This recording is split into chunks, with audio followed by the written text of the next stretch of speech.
All right. Good morning, everyone. I'm Tim Brown. I'm the Public Affairs Director for GE Renewable Energy, and like all of you, I am thrilled to be here this morning. I want to start, before I introduce the moderator, by asking you to join me as I put down my microphone for a minute in giving a round of applause for Danny, who has been absolutely tireless in organizing this event and leading our team. So thank you very much, Danny. He has been truly magical in putting this together. So he asked me to say a few words in introducing the team. And as our group thought about this panel, I would say that we had one word, not just a few words, because I want to keep this brief, but just one word in mind. And that word is how. How, as communicators, can we create content that is engaging? How can we leverage that content for the benefit of our organizations to accomplish what we need to accomplish on behalf of our respective organizations? And how can we use that content to engage with the media in terms of traditional earned media? So we're very fortunate. We have an excellent panel this morning who's going to lead us through all of that, the blocking and tackling of content creation. And it is moderated by Lindsay Law Murphy, who is a past chair of our communications team and a vice president for Racepoint Global. So join me in welcoming and thanking Lindsay. Thank you. And Danny, I'm going to ask you if you could take the handheld microphone so we can pass that around for questions after our presentations.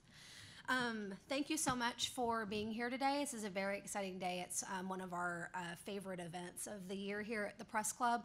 I would encourage you to please bury your heads in your phones at some point and tweet at #MPCLive. I will be monitoring that hashtag throughout the conversation and plan to field questions from Twitter and also from the audience.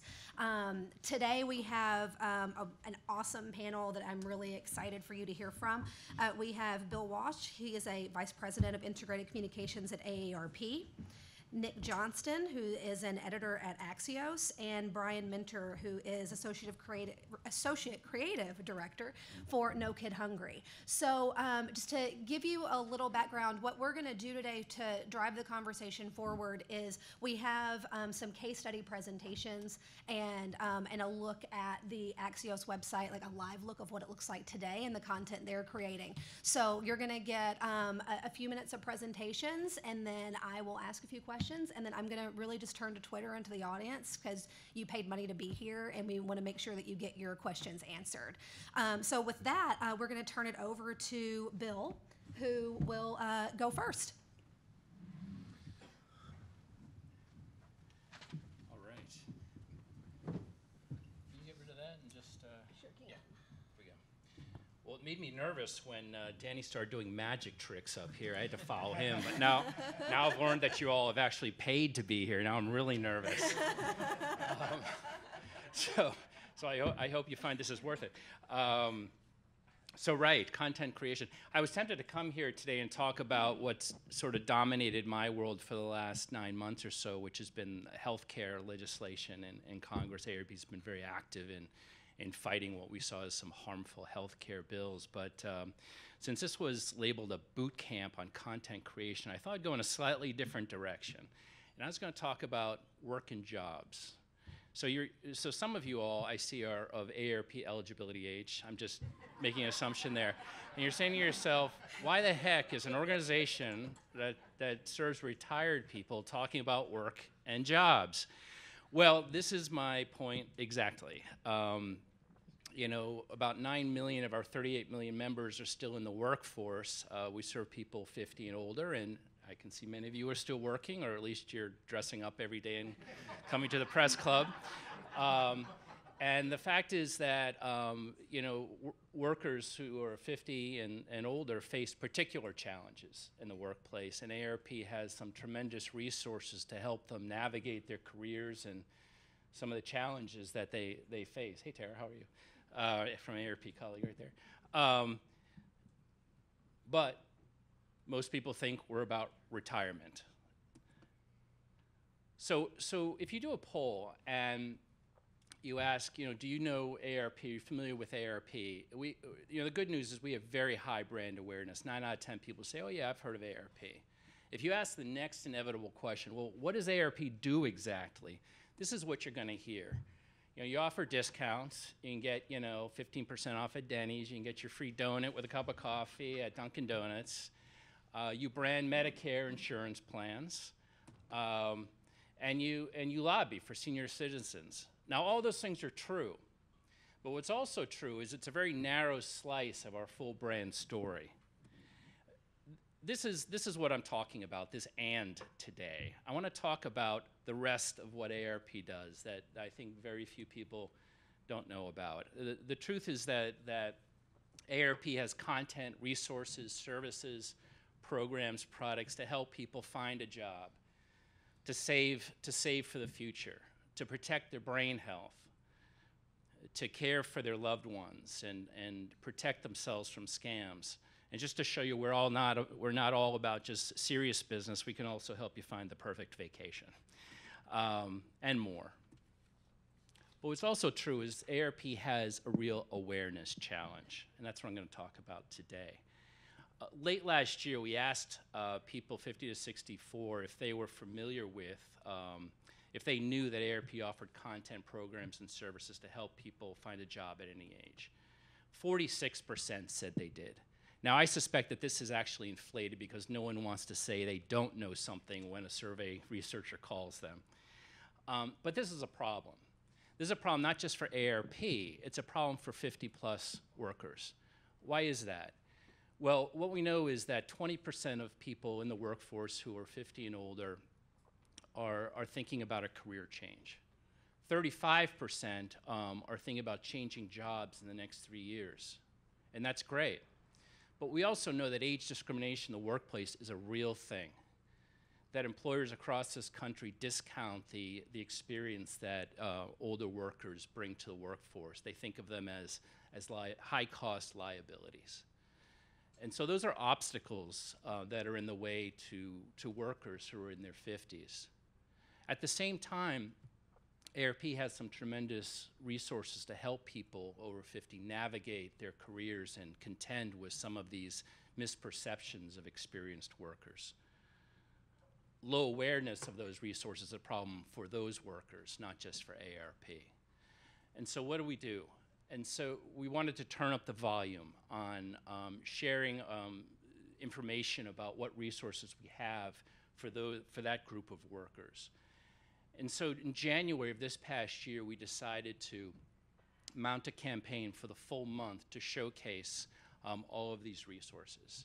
Why January? Well, we did an analysis of Google searches and found out that that's when people are doing searches on Google for careers, career changes, looking for jobs. Maybe they've been riffed over the holidays, or maybe they're just doing some soul searching after the first of the year. But January is when you see a spike in those searches. We want to be there with our content when people were looking for it. We decided to stage the month with different content each week, or to really track the job search journey of a worker from just kind of scanning the landscape of what's available out there, to networking their way into an interview, and then finally meeting an employer. Throughout the month, we had 2 tentpole events, an online career fair, and then we had an integration on the Dr. Phil show, which showcased some of our resources. We took a staged multi-channel approach. AARP has access to about 30 of its own channels, as well as paid and earned channels outside of AARP. We wanted to turn up the volume in as many of those as we could to get the word out in the channels where people want to receive information, not just where we're able to send it to them. We want to really target our communications to people who are 45 to 64 years old. These are the folks who need or could benefit most from the resources that we have. We drove people to our work resources website, and we define success as increasing awareness, increasing that 46% number. Okay, and I just wanted to show you, this is where we're driving people. This is our landing page for our work resources. We have content, stories that are changing on a daily basis. This one is just scanning and rating some of the hottest job hunting apps. We have information about the challenges faced by workers over 50, things to think about in a career change, how to start a small business, how to contend with unemployment. And we have a particular program for employers. We try to get employers to sign a pledge that they're going to treat older workers fairly, be welcoming to older workers. We've had almost 500 employers sign that pledge. And finally, we want to connect people 50 plus to those employers and to other employers. And so we've launched a job board where you can put in your chosen job and your zip code and see what's available out there. So some pretty good resources, I think. But the first step was developing assets. So we developed a number of stories and columns that appeared in our publications that went to all 38 million members. We then ran them online and then pushed them out through social.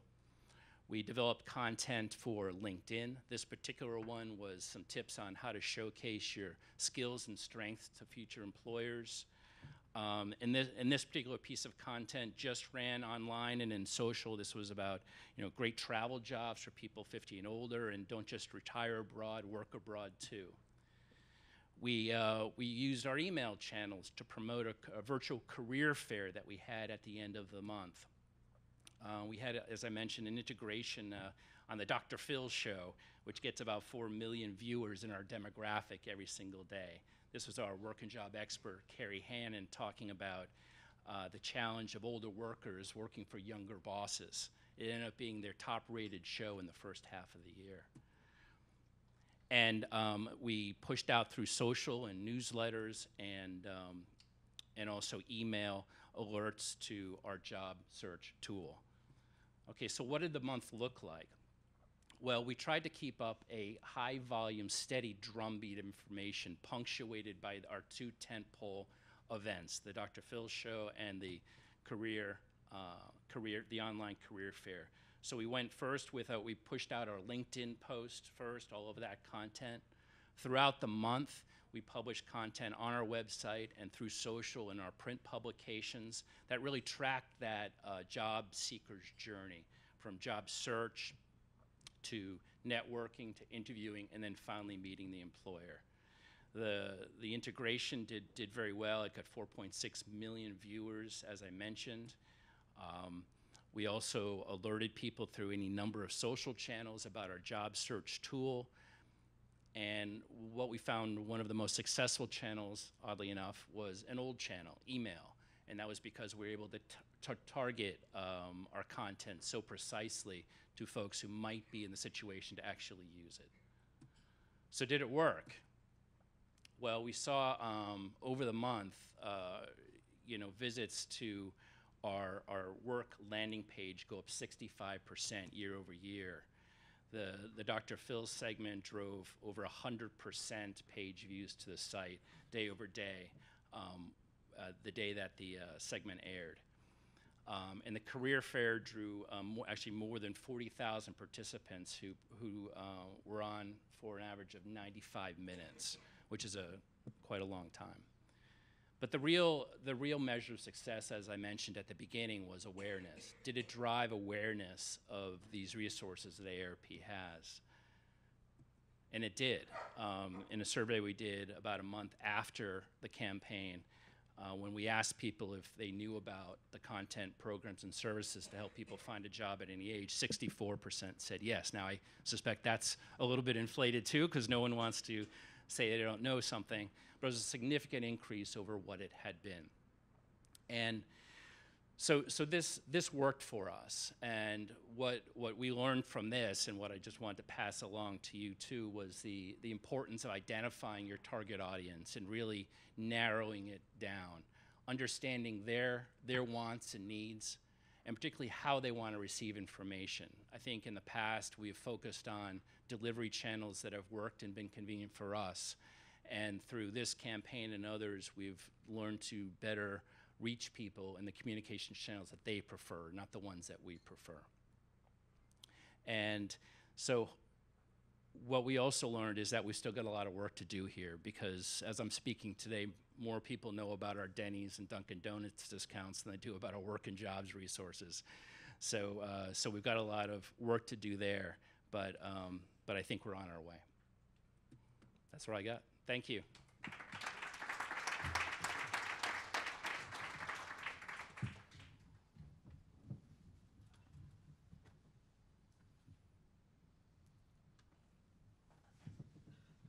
Hi, everyone. I'm Nick Johnston. I'm the editor of AXIOS. I want to thank the Press Club for hosting this and inviting me, because this is literally a topic that we founded a company about. As many of you don't know, AXIOS started earlier this year. We're a brand new media company, and if you're familiar with our website or our newsletters, you see we sort of deliver content in a very different way than a lot of other media organizations. And so I'd love to sort of walk you through the history of how we came to that, and then sort of what are the lessons we've learned and how do we do it. One of the hallmarks of AXIOS is smart brevity. I will do my best to be smart, but I guarantee you I will be brief, because I love getting sort of the question and answer part of these to sort of hear what's on people's mind. A little bit about me. I was a traditional narrative journalist at the Washington Post and at Bloomberg for about 20 years. I covered the Hill, I covered Congress, I covered campaigns in the White House. And at the end, or about the midpoint of that career, I realized that no one was really reading what I was writing, and that the way traditional media organizations were delivering information was completely unmoored from the way people were consuming information. And so at Bloomberg, I had gotten involved in a new product called First Word there, which was primarily built for trading desks, which was hyper-attuned to who the reader was and what they wanted to know. And I'm not joking when I refer to this sort of as part of my TED Talk when we were launching AXIOS as a religious experience for me. When I finally realized who was on the other side of the screen, what I was reading, and what they really wanted to know, it completely changed what kind of stuff I covered and how I delivered it and presented it to readers. This was happening for me while I was at Bloomberg. At the same time, the founders of AXIOS, who were also the founders of Politico, Mike Allen, Jim Vandehei, and Roy Schwartz, were sort of realizing the same thing, that we are all being rewired by technology. Like, I can see everyone looking at their phones here. I can see people walking down the street staring at their phones. Like, it's changing us fundamentally, and its resistance to that is futile. You cannot tell people they won't be rewired by Twitter or by their Facebook feed. And so we wanted to take those lessons and build a media company that respects that understands how people are being changed. And so last August, we started in a conference room in Clarendon with a blank whiteboard and started sort of thinking about information, started doing research. Like, a lot of that was anecdotal, like things that we know. And then looking at what sort of researchers are discovering about sort of how much time people spend on an average piece of content. It's like 20 seconds. How the eye moves as it looks. You can use eye tracking cameras to see when someone's on a web page, to see how it moves around text, how people approach blocks of text versus bullet points and lists and things. And then how can we sort of be hyper-respective of kind of the information the reader wants and how they want to consume it. And so earlier this year in January, we launched AXIOS. It's a website. We have a number of verticals, and we do a handful of newsletters. And this sort of encapsulates everything as we've learned. And so if you're familiar with our website, you know it looks unlike anything else. First, let's see if I can figure out how to do this. It's short. So if you know that someone's only going to spend 30 seconds on your website, everything should be really short. And you know that they're approaching it mobile, everything should fit on a mobile screen. Everything that we put in the AXIOS stream is optimized to fit on one mobile screen, because that's how we know people are reading it. That's the data shows us some people are coming in, and then I can just look around walking around the street, how people are staring into their phone. So we optimize the delivery of this for the mobile screen. Then if you want to go deeper, we try to make it as easier to find more information than you want. Like, what's the most frustrating thing about coming to a home page and having to click to read something? Well, now you're off that home page. Now how do I get back to that? Like, what people do, I have 50 tabs open and I'm trying to keep track of everything. We want to keep everyone in one place where they can read it.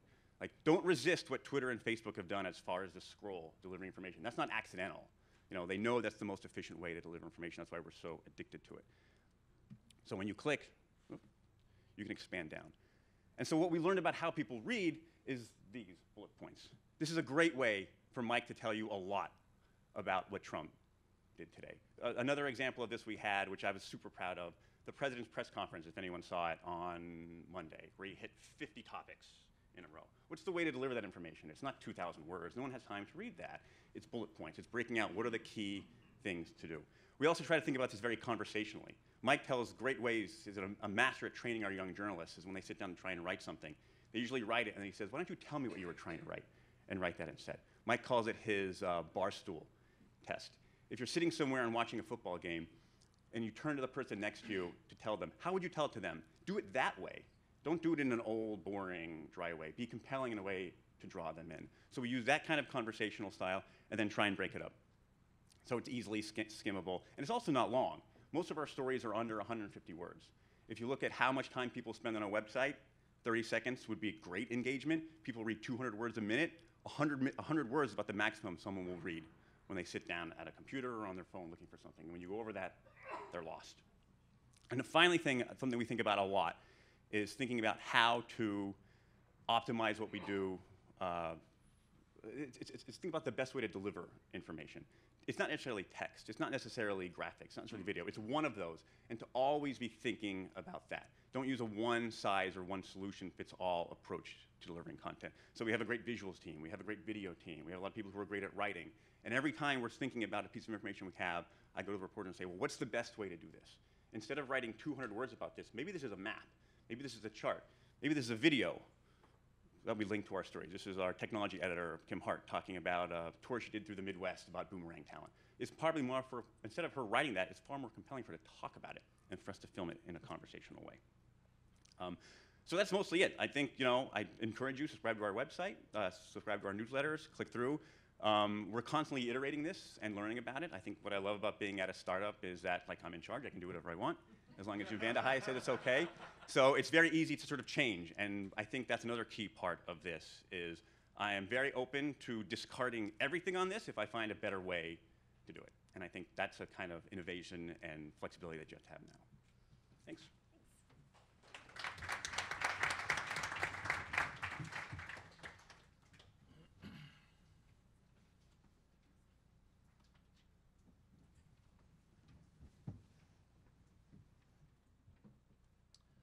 Good morning. Thanks so much to the Press Club for having me and for all of you for being here. And I wish I had a magic trick that was really impressive. And later, I hope you'll tell at least some of us how you did it. My name is Brian Minner. I lead the in-house creative team at No Kid Hungry. We're a good-sized national nonprofit. About 25 people in the organization are on our communications team, and 6 of those are on my small in-house creative team who produced the report I'm going to talk about today. No Kid Hungry is a nonprofit. Our mission is ending childhood hunger in America. So I want to talk today about a report we did called Hunger in Our Schools. To give you a little bit of background and get to the content bit, we've produced maybe 4 or 5 iterations of this report over the years, and originally it was purely for earned media. It was an attempt to do a little bit of original survey research of teachers, talk about their perspectives on seeing hunger among their students, and it was pitched entirely for media. And as many of you know, being able to do original research it's a great media hook. Press ate it up because it's something new and it's something tangible. A couple years ago, when I came on the organization, we decided we wanted to expand it, and we wanted to also add a content layer, a storytelling layer, to turn the data that we were pitching out to media into a content stream for our owned media channels. That's really my specialty. I'm not on the PR side of the house, so I'm going to talk a little bit about how we did that. And I'm going to get a little bit into the granularity, the kind of the creative decisions we made when building out each piece of copy, or each piece of content rather. So even if you're not doing something that's directly maps to a project like this, that it'll still be, some of these things I hope will still be useful to you. So with the Hunger in Our Schools project, we had a big chunk of research, and the project had a pretty sizable budget, but all of it went to the research. It is really expensive to go and talk to low-income families, and that's what we did. We did a survey of teachers who teach in Title I schools, low-income schools. We did a survey of parents who are themselves low-income, and we did a survey of their children. So we had a really big pile of data. I think each survey was about 20 minutes long, maybe 40 or 50 questions, and half of the questions in each survey you could slice a bunch of different ways. So the content challenge we were faced with was, how do you take this giant pile of data and turn it into something that's interesting, right? Like, I think I watch a lot of nonprofits and how they create content online. I think a lot of what you see when people don't have a lot of resources or a lot of sophistication is they'll just throw a fact on the table. Here is the number of things we did. Here's the number of trees we saved. Here's the number of homeless kids we put into houses. And it's not generally very interesting, right? It's just a raw fact. So our challenge as a creative team was, how do we take all those raw facts and turn it into something interesting? see. Hopefully I can go forward here. So the first thing we did was we sat down and we developed a creative brief. Raise your hand if you work with creative briefs in your everyday work. A few hands went up. If your hand didn't go up, you should start working with creative briefs. Any project benefits from it. I am a ridiculous evangelist for a creative brief. It does two things. One, I think it really gets you on the same page with your stakeholders, and everyone thinks they're on the same page, and 9 times out of 10, you are not. If you sit down to do even a simple walk through 8 questions, you can Google creative brief. You'll see a million of them online. Find me, I'll send you the one I use. But it gets you on the same page with that stakeholder. And the other thing it does, which is the secret thing that you don't have to tell them, is it forces them to articulate what they're trying to accomplish. And again, 8 times out of 10, you'll get to, well, even in a short list of questions, you'll get to something about the objective, the audience, the action, what do you want people to take away? And your stakeholder's a little murky. Maybe they haven't thought it through. So it's a way to really help people sharpen their strategy without letting them know that's what you're doing. Because it also does really get you on the same page with them. So I'm going to walk really quickly through the highlights from the creative brief for this project so you can see what we were trying to do. And when I show a few content examples, you can see how this informed that. The first one we were trying to do was confront audience expectations. We had all this data. We know that our audience kind of already generally thinks that it's good to feed hungry kids and that kids really are hungry. So we tried to think for each piece of information we're going to present, what do people maybe already think about that, and what's the way we can subvert their expectations or at least get in their face a little bit so that the raw stat isn't just, just a number. Of course, we wanted to combine data and storytelling. We didn't just want to throw numbers out there. We wanted to, whenever possible, attach those numbers to a story of a real person. I think it's really easy to talk to an expert or somebody who sits at a desk all day long, but to go out and find a kid, to find a mom, to find a teacher at a Title I school, that's what people really respond to. Our brand tone is kind of positive because we're successfully doing this really important thing. But for this, we wanted to have a really serious tone and thing. We wanted that to carry through. This is a serious thing. We didn't want to bum people out and be Sally Struthers-ish about it, with apologies to Ms. Struthers. But we did want to convey the gravitas of what we're talking about here. A couple more that I'm going to brush quickly over because they're really specific to our project. We wanted to show geographic diversity. It's really easy to show all kids who live in inner cities or remote rural communities, but we know that hunger affects kids in every community. So whenever possible, we tried to find stories that represented a geographic diversity. School-based meals is a solution. That's really specific to our organization, but we wanted to, without saying so overtly or explicitly, constantly put schools in the background of each story as a safe, trusted place, a place with that people in the community trust, and a place where kids can eat. And then last but not least, and I think this is a trap a lot of us fall into, we wanted to do really minimal sub-branding. I think a lot of us get really wrapped up in the name of our project, and you give it a text treatment, or maybe even give it a logo, and then, as Nick mentioned, people are just looking for a second online. They're going to see the name of your project. They're not going to see the name of your organization. They're going to miss your brand altogether, which you're kind of stepping on your foot there. So we tried really hard to make Hunger in Our Schools just the name of the thing and keep the No Kid Hungry branding front and center. So the content we built out of the report broke into these 4 buckets, infographics, a print report, a microsite, and video. Some of these did really well. Some of these kind of tanked. So I thought it would be good at least to put my failures out on the table, and maybe you can learn from my mistakes, if not from my successes. So one thing we did in approaching this, and I go into this a little bit because I found it really helpful for content development, and that's that we broke all of our data into 3 big buckets. I tend to overly intellectualize my work, and I think people are paying much more attention than I really know in my heart that they are.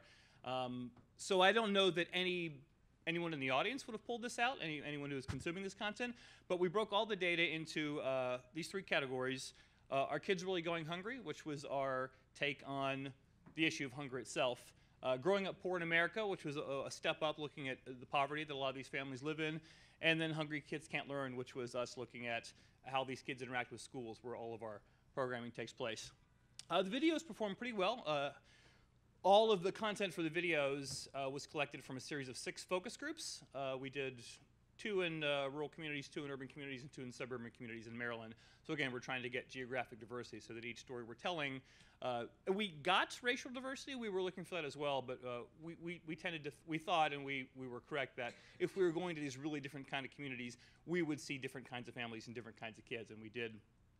The one that I'm going to show you in a minute, which is pretty short, I think it got about 15,000 views. It performed well. The others got about 5,000 views. But the great thing about these videos is a lot of times what we produce in my organization, what my team does, is these kind of really intensive long-form stories, or even just a 2 or 3 minute story where you're going, you're meeting someone, you're taking 2 or 3 days, because you can't just drop in on someone and ask them to talk about the most vulnerable or painful parts of their life, right? It takes a while to build a little bit of trust, to let them know what you're going to do, and to get them comfortable enough with your presence that you're able to capture them in an authentic way. That is really labor intensive. It can be really expensive.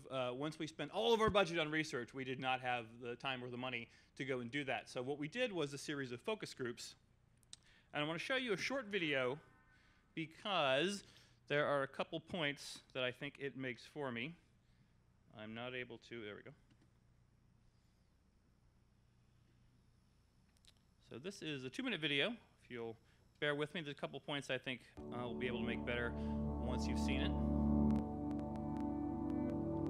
So as you can see, for each video we incorporated a fact from the research that the stories in the video were building out.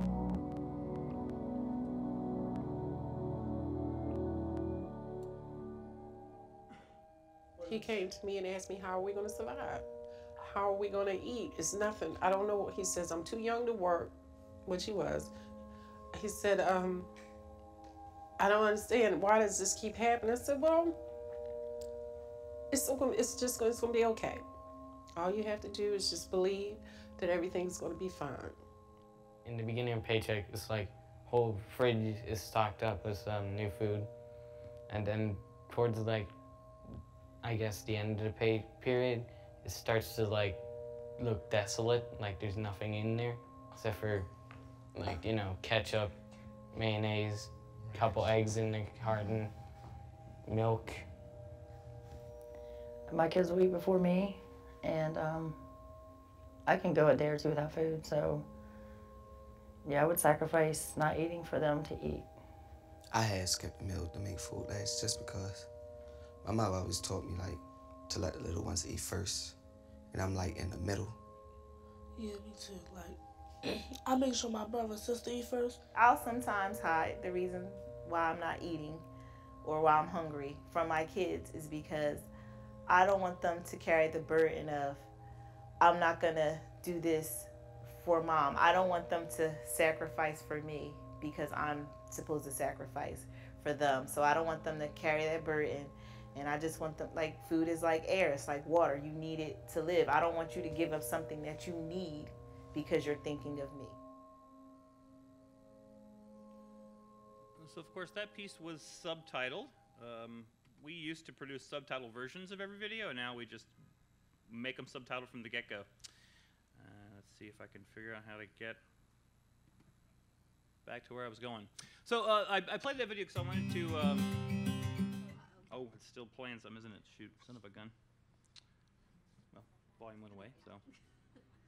I played that video because what we really wanted to do when we set out was we wanted to, for some of these kids that we'd met, we wanted to go home with them, we wanted to spend some time with them, we wanted to do a more in-depth piece, and like I said, we didn't have the time or the resources to do it. So the problem we were faced with was, how do you make a focus group, which is kind of a dry-looking thing, make it something that feels intimate? And I'm a big fan of focus groups for if you're trying to show the impact of your programs on real people. For in this case, we went through a recruiter, so someone did all the legwork for us, but we've convened them on our own. You find a principal that's sympathetic to the work you're doing, and you give them a grant or make a donation to their program, and then they'll put together a focus group for you. There's ways to do it less expensive. So what we did to make it, to lean into the strength of the focus group is, one, we created that little beginning bit where you're sort of seeing everybody set up. So the idea there was we wanted to position the organization as someone bringing you this information. We wanted to put ourselves in the story just a little bit. Like, we went out, we met these people, we're bringing their stories to you, and we did a lot of close-up shots. We did multiple camera angles, which again is an additional expense there.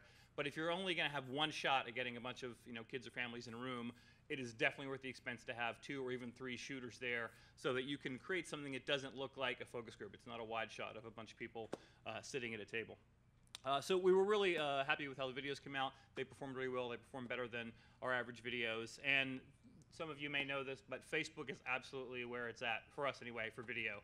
We can put something on any social channel. We can put it on Vimeo, we can put it on YouTube, and it'll get, like 700 people will watch it. We put the same piece on Facebook, and 7,000 people will watch it. It is Facebook promotes video, like they want more people to stay on Facebook and watch videos, so they'll rank your content a little higher if you're putting video up there. So that's become our go-to video channel. Another thing we built that was a little bit of a failure was an interactive microsite. We had, my lead designer and I spent months on this. We had this big concept. We're going to take all this data and we're going to put it into these 3 streams, and it's going to, it's going to collapse very gracefully. That was our idea, right? So in each of the 3 sections, you could watch the video. You could sort of bounce out one of these little content blocks, which explodes into a fact and then a quote from a kid. You can check it out if you want to. It's online, hungerourschools.org. You can see if you think we did a good job or not. What we actually saw after the site had been up for about a month is that the engagement was really high. We had a really low bounce rate. People were spending 5-6 minutes on the site, which is huge for a kind of information-dense microsite. So the traffic we were capturing, we were really interesting them when they got there. But to date, we've only had about 6,000 or 7,000 users to the site, which is a big waste of money and time. I could have called half the people and the money it took us to do that. So our problem there was a traffic problem, right? We built something that was really cool and it worked really well and people were interested when we got there, but we didn't put enough time, effort, and budget into getting people there. That's definitely a trap I fall into repeatedly. You build something really great, but you forget to think about how we're going to get this in front of people. So check out the microsite, hungerourschools.org. Tell me what you think. And as you look at it, remember, it is no good building something cool if nobody's going to see it. Infographics is an old standby. This is the 3rd category of thing we built. As you can see, they're pretty simple. They were really easy to do. We have a talented design team. He'd already put a ton of time into the look and feel of the project as a whole. So these are pretty easy to knock out and keep on brand for the style. As you can see from each one, again, we tried to confront audience expectations a little bit. We tried to get a little bit of storytelling in here without using real kids or real stories for this one. And the point I wanted to make about these is we did static and animated versions. We did the versions you see right in front of you, but then we did GIF versions where the facts and the icons are kind of moving and falling into the piece, which were much more expensive to do, took a lot more time, and performed worse than the static versions. So again, that's one man's anecdote, but probably of the infographic effort and time we did, 75% went into the animated versions, and we may as well not have even done them for all the good they did. So again, not that I can draw any great conclusions about that, but our thinking was people are busy, they're scrolling down their feeds, you want to give them something to catch their attention, but it turns out that wasn't necessary. We could have just stuck with the basics.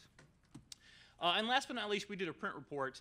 Once the organization saw it, we had budgeted to print 3,000, and we ended up printing 7,000 because people are really starved for like a nice looking piece of collateral to send to stakeholders. So we ended up getting a lot of use out of this one. But its main goal was to reach media. Our media team, our PR team, built 3 mini reports. So I had the sort of 3 content buckets I mentioned. They built a little 1-pager for each one, and if they caught reporters' attention, they would follow up with this larger piece. Of course, we did a print and a PDF version. We tried here to be very dry on purpose. Like, we didn't want to just have white on black, but we also feel, and we've seen some success with this, reporters kind of want to feel like they're serious people. They want to feel like you're treating them like serious people. They don't want necessarily a lot of bells and whistles, right? They want something that's really basic. They want something that has every fact in it. We didn't want a reporter to see a fact on our social channel or one of the one-pagers and then not see it in the report and then be like, where's the real report? I want the real information. You gave me this little factoid. I don't see it there. So we try to make sure that every little stat or bit we were talking about anywhere made it into this longer form report. And as you can see, we tried to keep art and iconography and data visualization to a minimum. We didn't want it to be completely stark, but we also wanted it to be something that reporters would feel like they were really getting raw information, because we know that's what moves them the most. So that's everything we did for our report.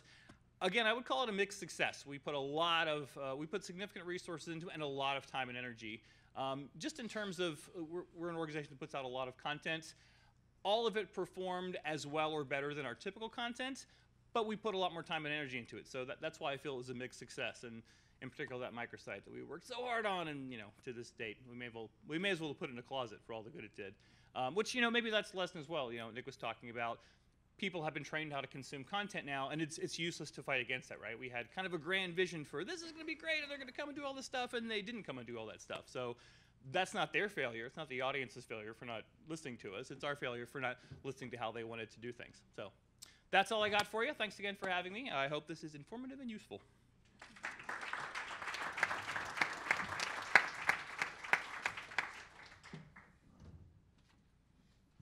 Sorry, I'm just gonna. That's a struggle. It's finished. So thank you all so much for your presentation, super informative.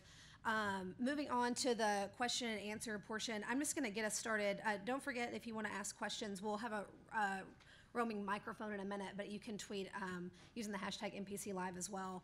One of the things that struck me in your presentations and in looking at the AXIOS website is, when it comes to having a platform strategy, AXIOS' strategy is short, sweet, 150 words or less, images, but you have your own earned channels across the social spectrum as well. I'm curious, we heard Facebook is very popular for No Kid Hungry. AARP kind of ran the gamut. How do you decide what you promote where, when, and why when you're creating content and putting it out on social and email, newsletters? Just curious how those decisions are made. Start? Sure. I mean, we look at the target audience, that's where we start, and we try to understand where they're consuming particular content, and then we're designing content for those channels. That may seem like a pretty basic thing, but that's not how it had been. For a long time, we would create content primarily for our publications, which go out to all our members, and then we would try to, wrench some cover story into a social media piece, which just didn't quite fit.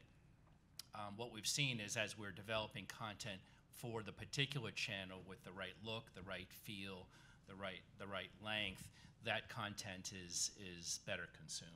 So it makes a lot more sense. Yeah, I just think you have to be hyper aware of that. I think if you look at one piece of content on AXIOS, from a newsletter to the website to Twitter to Facebook, we can convey the exact same information, but it's different, a little different, depending on the platform. Like you said, sort of the idea of taking a magazine cover story and sticking it on Twitter, it makes no sense. I think you have to be hyper aware and constantly thinking about what platform am I putting this on, and then using what you know about that platform, the way people react to emotion and video on Facebook, the way people just blast through Twitter, and sort of the way people read our newsletters. So thinking all the time about how to tweak it to fit those individual platforms. Yeah, I would agree with that. I think we're all on a content learning curve here, and I think we're all getting better as a profession about customizing things for individual platforms. We put a video on Twitter, and we had a partnership with an NBA team with a huge following, and they embedded and I was thinking it was going to blow it out of the water, and nobody watched it because it was on Twitter. Like, people aren't watching 2-minute-long videos on Twitter, but they are watching them on Facebook. So yeah, customizing your content to the channel and how people want to consume content on that channel. Mm-hmm. And how often with the social platforms are getting more and more behind, obviously, video, and they're live streaming video now. How often or are you taking advantage of Facebook Live, Twitter live streaming, the Instagram stories, and what successes or even failures of what have you learned from trying out those platforms? Yeah, I mean, constantly. I mean, we're during the healthcare debate, we developed in-house a rapid response video capability where, if an announcement came out in the morning about a new piece of legislation or iteration to the existing one, we could get somebody in front of a camera, we could get the thing produced and pushed out within a matter of hours. Those videos did really well, and it gave us a really nice asset to spotlight. We used Facebook Live a lot, and we were actually surprised by how long people would stay on and watch what seemed like dry updates about what was happening in Washington, but it turned out that things were so confusing, they were really hungry for that kind of straight talk. Mm-hmm. And so we're constantly developing video for those channels. Mm-hmm. I'm going to be briefly anti-video, just because the media industry has become sort of a running joke that everyone is pivoting to video. I'm very opposed to doing video just for the sake of video, just because people want it, just because Facebook thinks their advertisers like it better. Yeah, people want it. I think Facebook wants it. Definitely Facebook wants it. So I'm far more interested in doing good videos where it's worth doing a video, as opposed to just throwing video up for everything. I think people should think hard about sort of when they should use video, and so they would use it well instead of use it just because they think it's supposed to be done. Yeah, I definitely agree with that. I think we've all seen trends in communication tactics. Everything had a QR code on it for a while, and everyone was building this big long infographic for a while, and next year we're all going to be trying to do VR, and I think video's in that place now where like everything has to be video, but some stuff doesn't work well in video, right? Like you'll see these videos of like somebody talking at the camera for 3 minutes. That could have been a blog post, and I think a lot of times it would have been more effective and more useful if it was a blog post, but we've privileged video both in our algorithms and in our profession. So yeah, I tend to agree that maybe we're doing too much video. And how often are you keeping it a strictly earned effort versus putting promoted money behind your efforts? As often as possible. Yeah. You know, it's funny, some things that we didn't think would take off at all just, you know, caught fire in earned media. And a good example of that, again, from the healthcare campaign was we had a stuffed squirrel. We had a fake lumberjack talking to his stuffed squirrel out in the wilderness about this crazy healthcare bill. And I saw the original script and I thought it was just crazy and inane. No one's going to watch this. Everybody watched that. And we got so much earned media out of it. It was crazy. And so, you know, we love it when things like that catch fire. It's just hard to predict sometimes. Yeah, I think there's a lot of serendipity in it. Like there's things that we write where we think we've got a great scoop, everyone's going to love it, and it doesn't go anywhere, and we're somewhat perplexed. But as far as sort of promoting our stories on different channels, it's interesting important to be very data-driven, sort of in constantly looking at these kinds of things. So like we haven't solved this equation yet. I don't think anyone has, and I think the key part is to sort of hire, recruit, and train people to focus maniacally about it, to think about it constantly, to think about the data constantly, and constantly sort of reiterate how you're doing it. Yeah, I wish that quality was the metric of the day, but often it's not.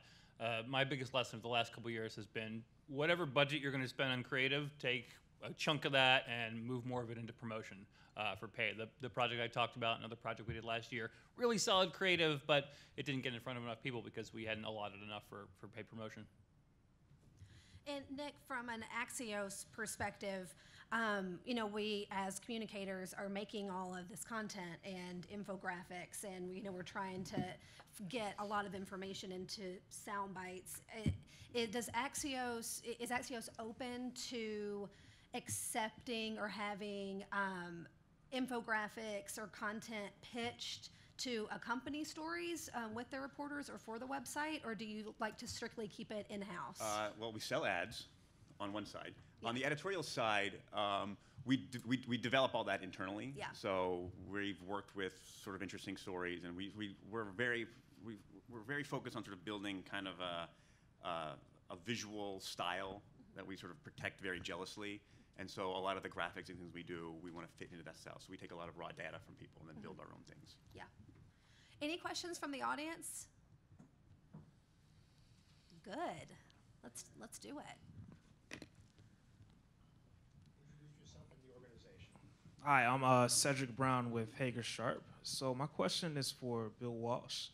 You said your campaign was based on raising awareness, but if you were to have you ever considered maybe having another goal of behavior change? Like, what did you want people to do once they were aware of the website? Yeah, I mean, it's something we think about a lot, not just in the context of work and jobs, but in healthy behaviors, saving for retirement. The challenge there is measurement. You know, how do you track it? How do you measure it? A number of years ago, we tried to set goals around behavior change in the context of health, and it was a nightmare. You know, because so many things impact a person's health that are far beyond our control. And so what we've kind of defaulted to is what I call like a silver platter strategy, where we're trying to deliver, you know, best-in-class resources across these verticals for people to use, and hopefully they use them. If they use them, hopefully they're getting good results, but we can't hold ourselves accountable. We support them, we encourage them, we update our resources, we try to stay in touch with them, but ultimately, you know, we can't hold ourselves accountable, and that's been the challenge for us when it comes to behavior change. I think we had another question. Hi, thanks for being here today. This is really an excellent program. My name is Kathy Gerchik. I'm from Society for Human Resource Management, and my question is directed to Nicholas about AXIOS. I'm really curious about the presentation of your content. Did I understand then that on the website it's basically like a 150-word teaser, and then if you want, you can expand that to bullet points? Are those also 150 words in length? And my other question was, how did you decide on that word count or that length? Yeah, great question. So the second one first, it's like, how much will fit on this? You know, we know where people are consuming their information. It's on this, and they want one screen, and if you can give it to them one screen, that's the ideal. That's about 150 words with a picture, thereabouts. My fundamental sort of, the way I run the newsroom is like everything can be shorter. Write shorter, write shorter, write shorter. Doesn't necessarily mean everything should be short. What we try and say is that we're gonna like make a pact with the reader, that we're gonna give it to you in this one mobile screen, and if we make you read more, it's worth it. It's not filler, it's not background, it's not boring. It's sort of, it's compelling and it's worth it. And it's not necessarily bullets, it can be anything. Sort of, I have an energy columnist, Amy Harder, who's amazing, who writes 1,000 words every week. It's pretty long, but it's good, which is, I think, is important. And so we want the reader to know, like, whenever they click that read more button, what they're gonna get is A, respectful of their time and easy to consume.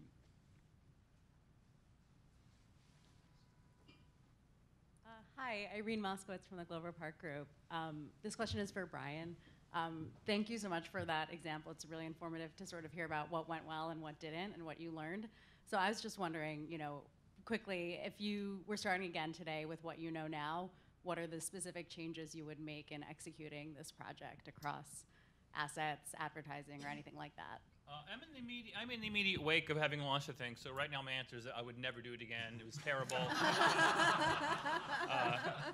A year and a half from now, I'm gonna be like, I got a great idea for how we're gonna make it better. You know, I think what we did, we didn't work closely enough with my PR team. Like we kind of assumed like, oh, we're gonna build the thing and they're gonna get what they need to pitch to media. And in retrospect, we should have built it a little more tightly around what they needed for their audience. But also, like I said, I think we overinvested in the creative and underinvested in promotion. We also put in really, really big surveys in the field, tons and tons of information, with the thinking that our program team could kind of benefit from some of that. But that turned out to not quite be the case. We worked hand in hand with them, and I think they were appreciative of the information, but they probably wouldn't have gone out and paid for that work on their own. So were I to do it again, I would probably cut our survey in half and just stick with the headline stuff. It's a communication vehicle, so we should really only be asking about things we know are going to interest people.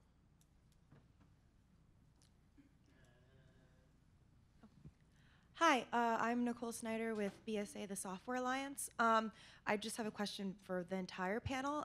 It seems like we've been talking a lot about how your content is going to reach general consumers, but we are in DC, and at least my organization, and I'm guessing a lot of people here, also are trying to reach members of Congress or general policymakers. So have you found that your content or even the way that you promote your content changes depending on if you're trying to reach that particular audience? Absolutely. I mean, we've, particularly in our advocacy efforts, we always have an influencer strategy, which is targeted at the people you described in the channels that work best for them, which is often Twitter. And the language, the content changes too. They're insiders, they have a particular vocabulary they use. We can shorthand things. So yeah, so both the content and the channels are different depending on that, who the target audience is. We sort of started our model from this kind of a core influencer group, this universe of people who are smart and curious and want to know about the things we cover: energy, healthcare, politics, technology. I think it's key, sort of the language we use is that we assume a level of sort of knowledge. We'll never start a story that says House Speaker Paul Ryan, R, dash, Wisconsin, it's like, stop, it's too long and boring. Like, we're gonna know the reader knows if we say Ryan what we're talking about. So I think it's very important to sort of like not start from a baseline of zero understanding, but instead sort of recognize who your reader is, what they know already, and go from there. I think there's a tension with a lot of Washington-based organizations. We do some advocacy work. We have an advocacy team. We have a communications advocacy team. They are really, really focused on what their Hill audience is going to think and how they're going to perceive things. But I'm a rabble-rouser, and my job is to get our broad national audience of moms and ordinary Americans to care about this stuff and take action. And I think there's a tension there, right? Like the thing that someone, Minnesota congressman staffer, might object to might be the thing that 10,000 moms are going to do something about. So we have a lot of arguments internally. I probably lose 2 out of 3 of them, but I think it's important if you're communicating to a general audience to try to push past that, like those sort of Washington-y nuances, because it's really easy to lose. You know, my mom is going to get lost if we're talking about the name of the bill. Just tell her what the bill's about. Hi, Karen Addis from GLA Communications. My question is for Bill Walsh. Have you ever considered going back and doing another survey to see how much of that awareness stuck? Because if I recall correctly, you said you did the survey about a month after, so the information was still fresh. But have you considered doing 6 months, a year later? Has that awareness stuck? Has it gone up? Or hopefully it hasn't gone down? Yeah, hopefully. We do it about every 6 months, actually, and we look at awareness across a number of the issues that we work on. So I'm anxious to see whether it is stuck. And I don't want to misconstrue anything here. I mean, while we were turning up the volume on this work and jobs communication in January, it doesn't mean for the rest of the year we're radio silent. You know, we always have a low level of communications through particular channels, on those topics throughout the year. It was just that we knew that people were out looking for this information in January, which is why we turned up the volume. But we track this on a regular basis, and it's a leaky bucket. You know, you're just constantly having to fill it because people's attention spans are short. It's hard to break through the noise, and you're competing oftentimes even with yourself and what messages are going to be heard. Along the lines of communicating to Capitol Hill, I mean, I know that AARP has grassroots mechanisms that try to energize people to make phone calls into their members of Congress around specific legislation. I'm sure that you did it around healthcare. What do you find just from an advocacy, mobilizing the base perspective works best from content to get people to want to take that step? Well, it's changed a little bit, right? I mean, the formula used to be about just educating them, bringing them along, and then when there was a crisis, trying to activate them. But it seems that for the past 10 months, we've just been living through one crisis after another, so they're on constant alert. Yeah. We didn't have trouble turning out people. I mean, we generated 3 million calls, letters, emails to members of Congress during the healthcare debate. You know, I don't know if you all feel the same way, but it's just the landscape has changed so much in Washington. It's hard to know how much of an effect it really had. I mean, we took the uncharacteristic step of calling out particular senators in TV advertisements in their states, urging them to vote against this bill. We're not usually that bold, but we felt in this particular climate we had to be because things were so close. The bill lost, but how much of an effect we had, it's unclear. I mean, you know, we were grateful that Senator McCain stepped up and did what he did. We'd like to think we had an effect in keeping some of those moderates in line. We also promised to hold members accountable, which we have. We've put the names of those who voted for the bill in our publications that went out to all 38 million members, and hopefully they'll remember that in the 2018 election cycle. But I think because the stakes were so high and so tangible in this particular piece of legislation, it wasn't hard to turn out the ground troops. I think there were a couple other questions.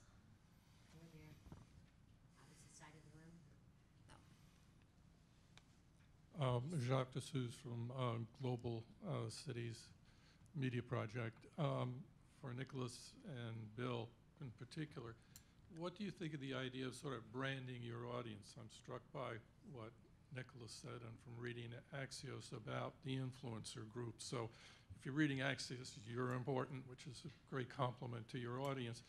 And Bill, in Canada, for instance, the AARP there calls its people Zoomers instead of boomers, which creates a different kind of attitude. And in both cases, you're sort of branding the constituency you want. Is that something you think about, or does it just happen because of the content?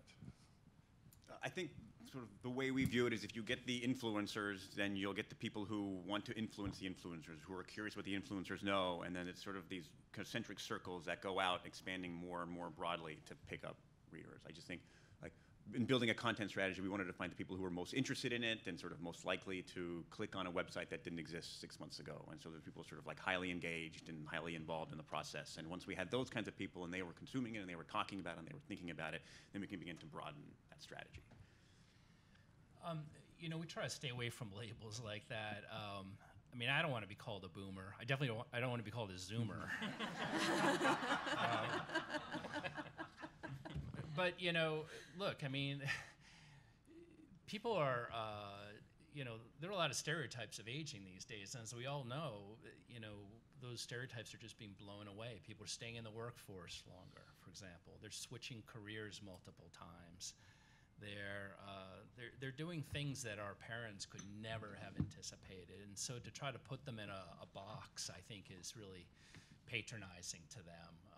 You know, we think of our members, I guess, to the degree that we label them internally at all, we label them according to their wants and needs as we understand them. So if there's somebody who is fearful about having enough to retire, that's how we think of that person, and we try to serve up, you know, programs and content services that'll help relieve that stress. If they're a family caregiver, you know, that often defines your whole life. It can eat up your whole life, and so we try to serve up content, program services to help them relieve that burden. So I think that's how we think about our members. I think we had a question over here.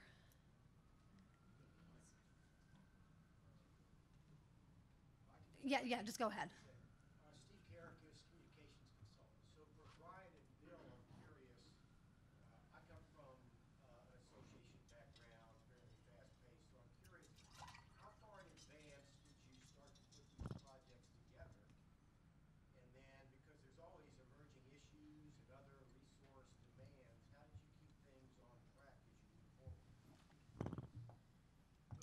Well, I think we probably worked on this project about 9 months out, which is, we try to stay ahead of the curve when building stuff out so we have time to do it well. 9 months is probably a little longer than we normally work, but we saw it coming for a while. And it takes a long time to put research in the field, get it back, and make some sense of it.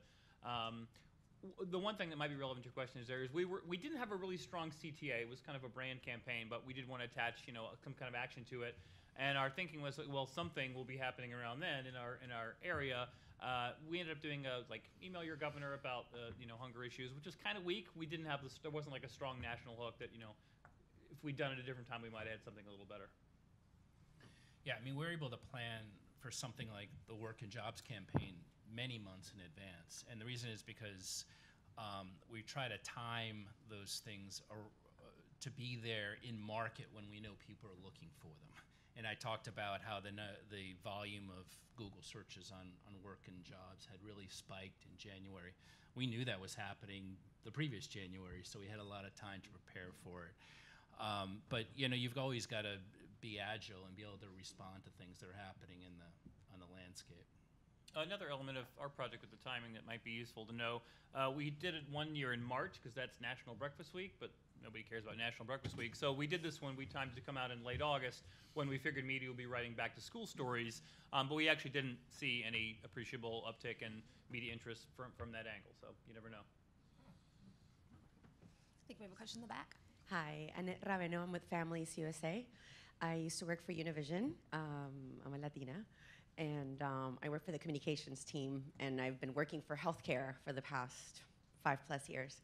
So this is more like a personal question for me. I want to know, when you guys are doing your surveys or preparing to do these surveys, how much you guys talk either with your grassroots, your local partners, or your communication team before you create the questions that you're asking the people. One of the things that I've always found is that after it comes to the communications team, they're like, okay, organize this great campaign so reporters are interested in these questions. And I'm thinking, well, what you asked already makes absolutely no sense, because I know reporters are gonna ask X, Y, Z, and we don't have those answers.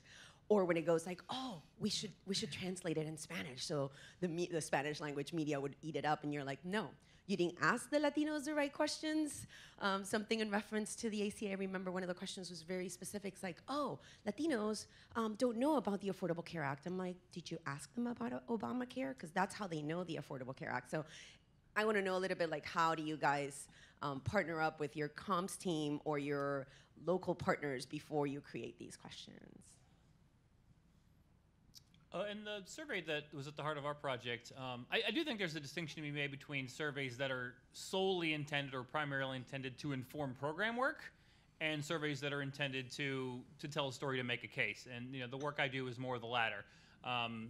So the answer might really differ. Like if we're trying to really understand how a community behaves and how kids function in a community, you'd want to really get in depth, and you want to really think about your questions. We didn't do that as much, and we didn't have the resources to field the survey in Spanish as well.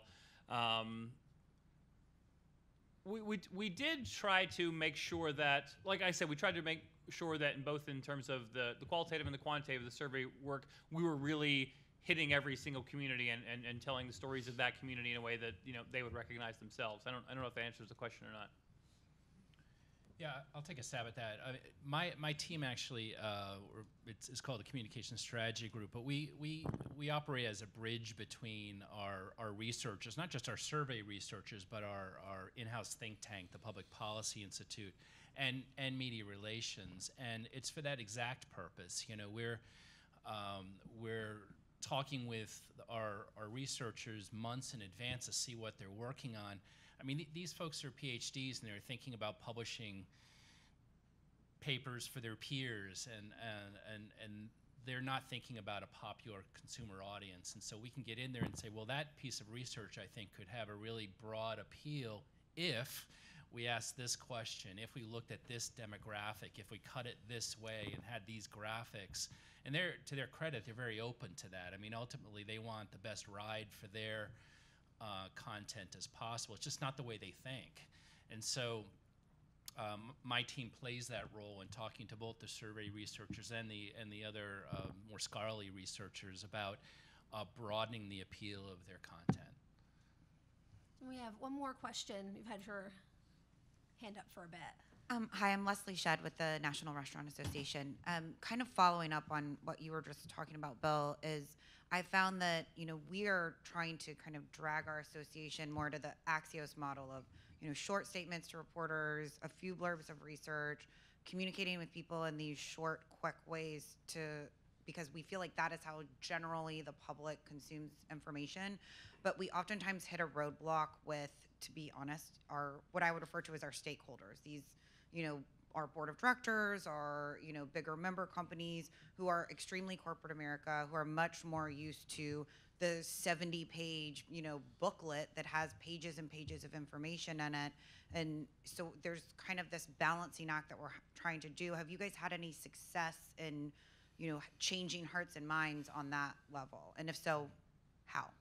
Let me learn from you. Well, it's like necessity is the mother of invention, right? I mean, I think when those entrenched interests see a crisis, they will get on board. And again, I keep going back to the healthcare debate, but I mean, AARP is we're a little bit risk averse, I'd say. I don't think that's an unfair statement. And we step into these legislative battles very carefully, and we weigh our words. Because look, our membership represents America. Our membership is as divided as the electorate is, right? And so we want to be attuned to their needs and their sentiments as well. But when you see an impending crisis, some of that. You may think your strategy may be a little bolder than you were, and I'm thinking just over the arc of the healthcare debate, we went from being, sending letters up to the Hill and being in very carefully worded language, which was traditional for us. By June, we were, pushing out squirrel ads and TV spots, that featured, Ryan's Financial Services and, calling out members of the Senate by name And that was very uncharacteristic, but it's what was required at the time. And so we got a lot of blowback from some of our members. I mean, I was monitoring it, and it was a tsunami sometimes, but you just try to explain what we're after, right? I mean, it's our perception of what is in the best interest for people over a certain age when it came to healthcare, and we tried to explain that story to them. And if we didn't take these actions, this is what's going to happen. And so at the end of the day, you know, they decide to join or not. And you've got to make the strategic decision about how you're going to execute a strategy to get the job done. I can sympathize with what you're going through right now. I went through that for years at legacy media companies. The only way I solved it was by quitting and joining a startup. I don't know if you can do that. But like, I believe with religious fervor the direction this is going, and I think you just need to tell people, you know, if you want a 70-page report, when was the last time you read one? You know, how many old magazines are piled up next to your bedside table? Sort of, what are you reading each day? Tell me your media consumption habits. And the answer is not going to be those boring, long reports. It's going to be, well, I'm on Twitter, on Facebook, and hopefully they read AXIOS, and then you've won. Well, thank you very much to the panel for this super informative discussion.